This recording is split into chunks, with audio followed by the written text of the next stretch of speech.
Hi, shalom, and welcome back to Who Knew It Was Jewish. We are on episode 54, and today's topic is Fleischmann's yeast. Brothers Charles and Max Fleischmann were born in Hungary and were part of the mid-19th century wave of Central European Jews who immigrated to America. They settled in Cincinnati, where they became yeast manufacturers in 1868. Charles had learned the process in Prague and Vienna, eventually overseeing production at a noble's estate. The compressed yeast could only survive a few days, so reaching customers quickly became essential. Cincinnati, of course, was a hub of transportation routes, and Fleischmann's also built a network of production and distribution centers in order to reach most of the country. Delivery certainly improved in the 1800s with the invention of refrigerated rail cars.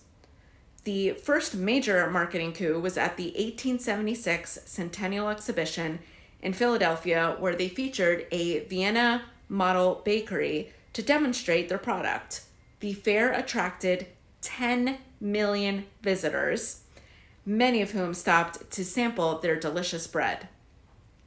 Soon, compressed yeast became the preeminent solution to home bakers.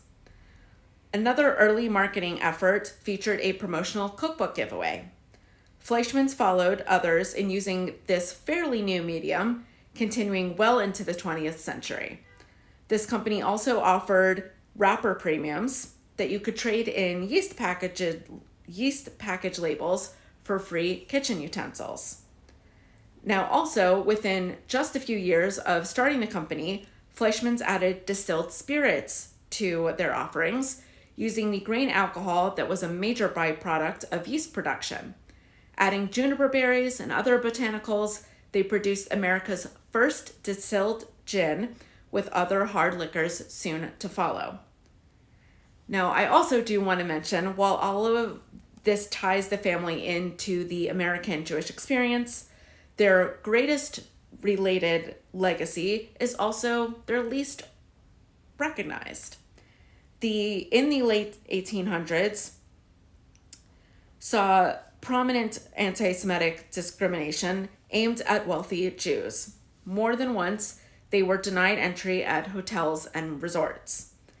So Charles Fleischmann used his amassed fortune to beat the anti-Semites at their own game.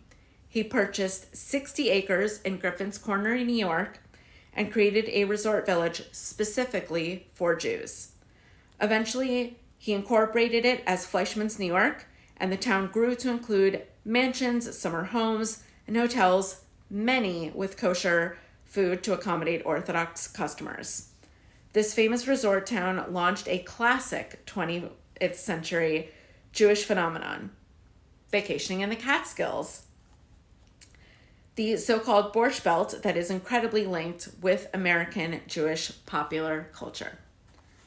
Thank you so much for joining me for today's episode. Make sure to tune in next week for another episode.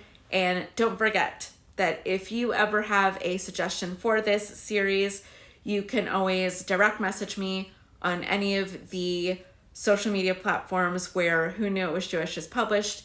You can email me, or you can just comment and leave your suggestion.